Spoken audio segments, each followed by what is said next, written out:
Welcome to the AI Research Roundup. I'm Alex. Today we're looking at a paper trending on X, published on February 4th, 2026, just about 6 days ago.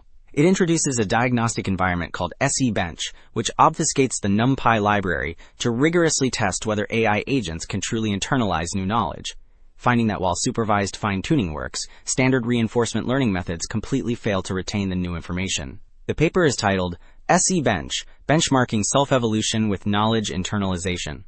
And as we'll see later, the results uncover a fascinating phenomenon the authors call the open book paradox.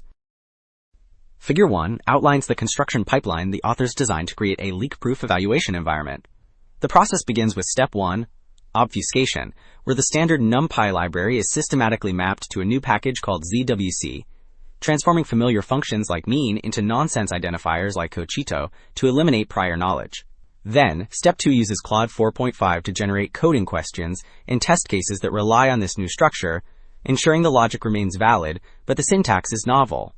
Finally, the bottom section shows Step 3, where the tasks undergo rigorous filtering through a consensus of 3 strong models and manual checks, guaranteeing that every problem is solvable only if the agent truly internalizes the new documentation. So, with the pipeline established, Table 1 validates that this design actually isolates knowledge internalization. First, looking at the standard NumPy row, we see scores above 93%, which confirms that the underlying reasoning tasks are trivial when the model uses the familiar library.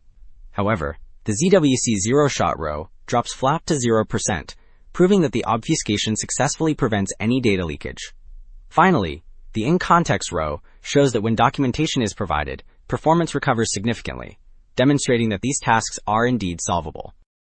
Well, Table 2 summarizes the performance of various self-evolution strategies.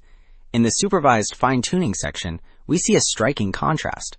The open supervised fine-tuning row scores 0%, confirming that access to documentation prevents learning, while the closed version, which hides the docs, reaches nearly 40%. Meanwhile, the reinforcement learning section reveals a total failure, with every method scoring flat zeros. Ultimately, the hybrid row at the bottom takes the lead, combining closed fine-tuning with reinforcement learning to achieve over 54% accuracy. Figure 2 investigates this open book paradox by comparing open supervised fine-tuning in blue against the closed version in orange. In the left panel, notice the test without doc columns. The blue bar vanishes to 0, confirming that models trained with documentation become completely dependent on it. Meanwhile, the orange bar maintains nearly 40% accuracy, proving that withholding information during training forces the model to internalize the logic.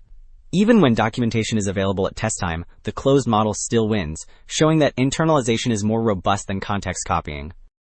Alright, having seen that standard reinforcement learning failed completely, Table 3 digs into the specific components causing that collapse. The first row introduces a modified SFT-like closed RL baseline. By using supervised-style hyperparameters and removing constraints, it actually reaches 51% accuracy, proving the framework itself isn't the problem. Next, looking at the middle rows, removing the larger learning rate or batch size drops performance to about 32%, but learning still happens. However, the bottom rows reveal the true blockers. Adding back the PPO clip loss or the GRPO advantage sends accuracy straight to 0. This suggests that standard safety mechanisms, which penalize large updates, actively prevent the radical weight shifts needed to internalize new knowledge.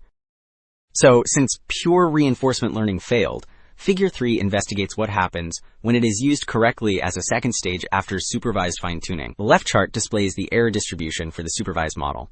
Notice the large orange slice at 37%, which represents attribute hallucinations where the model simply guesses non-existent methods.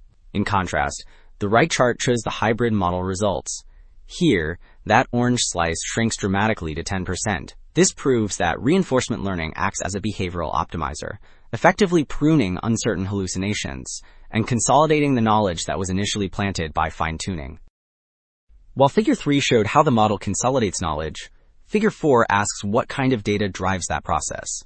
The left panel tests question diversity, plotting accuracy over training steps. You can see the green line, representing the full set of unique questions, climbs the highest, whereas the blue line, using only half the questions, lags significantly behind.